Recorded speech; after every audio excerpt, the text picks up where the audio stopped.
So when that power is used to relate to people, instead of power being used to punish the oppressor, power will now be used to oppress. Are you understanding the world today now? Before this lecture, it was a strange world out there. Strange world out there. Can't understand it. But after Surah Al-Kahf, now I am understanding the world. Those who control the world, those who have power in their hands, now use power to oppress. And so those who are weak, injustice has been done to them, they are the ones who are now punished. And the oppressor is left scot-free. Secondly, there will now be disharmony between power here and power there. And so who wants to live in a world like this, which is so different from that world? And so the heart of the believer would long to get out of this dunya. When power rests on foundations which are essentially godless, that power will now also be used to punish those who have faith. The war on terrorism. Notice it's only Muslims who are being targeted. Did you notice that? Only Muslims, yeah. Tomorrow the same thing. Only Muslims, only Muslims, only Muslims. Power will now be used to target and to punish those who have faith. The more faith you have, the more they'll target you. And power will now be used to punish those who are righteous in their conduct. If you're wicked, you get away. But if you want to be righteous in your conduct, they will go after you like hungry dogs. This is the world of Gog and Magog. Now then, how will power, when it rests on the foundations which are godless, how will that power relate to the primitive peoples of the world? With Zulkarnain, he had the good sense to leave them as they were. See?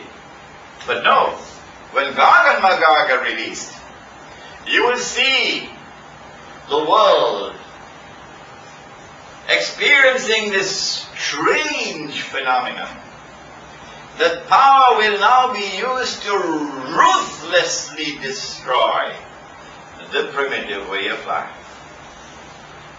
Has this already happened in North America, where the American Indians were ruthlessly exterminated like cockroaches by those who then dressed up and went to church on Sunday morning and declared, "We are the civilized people. Follow us." That ruthless extermination of the primitive peoples is still going on. Guess who are the majority of people in the Canadian prisons? Yes, the native Indians. They fill the prisons of Canada today. Guess who are the people who weep the most in Australia now? Yes, the indigenous peoples. Yes. I went to Canberra, and they showed me this brand sparkling new parliament building. But across the road, I saw a hut built with all kinds of plywood and so on, many different colors, small hut. And there was a big sign, Parliament of the Aborigines. It's still there, you can go and take a look at it.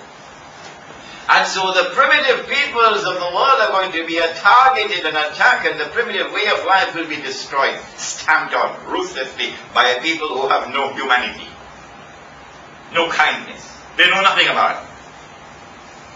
That's what you're dealing with when Gog and Magog are going to be released. And those primitive people who survive the storm, you will see them. They'll be in blue jeans and eating McDonald's hamburgers. and drinking whiskey, and drunk, because the reality that they have to face is too painful for them to cope with. This is what the world is going to be like when Gog and Magog are released. The Qur'an is warning. When will they be released? How will we know that they are released? And what happens when they are released? Does the Qur'an tell us anything more? Before we go to the Prophet ﷺ, just go to the Qur'an. To the one more reference in the Qur'an, only one more. And where is it? In Surah Al-Anbiya. Surah Al-Anbiya. Allah subhanahu wa ta'ala, since I mentioned this last night in my lecture, I can do it very quickly now. Allah subhanahu wa ta'ala speaks about a town. All those who were there yesterday, put up your hand. Good. He speaks about a town which he destroyed, the people were expelled, and then he placed a ban on them, they could never return, until Gog and Magog are released. وَهُمْ مِنْ كُلِّ حَدَبٍ يَنْسِلُونَ. And they spread out in every direction, procreate, make carbon copies of themselves in all directions. So they become the world order. They take control of the world. When that happens, then you will see these people being brought back to their town. Which town is it, we ask? The method we used last night was to go to the Prophet ﷺ, go to all the ahadith on Gog and Magog. I think I have a lot of them in this book, Jerusalem, in the Qur'an. Go to that, and then you will find, I found 58 ahadith in 9 books of ahadith. And now go through all of these ahadith and see which towns are mentioned linked with Gog and Magog. There's only one. Only one. Satu. Which one is it? Jerusalem. Only Jerusalem. Indicating, as plain as daylight, that the town is Jerusalem. And so the Qur'an is saying that when you see the Jews being brought back to the Holy Land, the explanation which even the University of Singapore can never give, the explanation is that it is the world order of Gog and Magog which have brought the Jews back to the Holy Land. Now this is something of tremendous importance, because the Jews are back in the Holy Land now. If this lecture was delivered 100 years ago, it would not have the impact that it has today, because the Jews are back in the Holy Land, and the state of Israel has been established, while the ulama of Islam were eating halwa. Yeah? Now that we know that Gog and Magog are responsible for bringing the Jews back to the Holy Land, that Gog and Magog are those who control the world, it is now possible for us to go in now and identify Gog and Magog. Don't look so worried now. We go to a hadith first. The hadith is located in Sahih Bukhari 8 times. 8 times in Sahih Bukhari. What I have done in this book is I have recorded all 8 for you in different, slightly different variations, but all 8 are here. When you have 8 ahadith here in Sahih Bukhari, you cannot dismiss this because of one hadith in Sahih Muslim that appears to be in conflict with this. These are 8 in Sahih Bukhari. What does it say? The Prophet said, the Prophet ﷺ was asleep at the home of his wife, Zainab radiallahu ta'ala. He saw something in his sleep. It alarmed him. He woke up. His face was flushed, all red.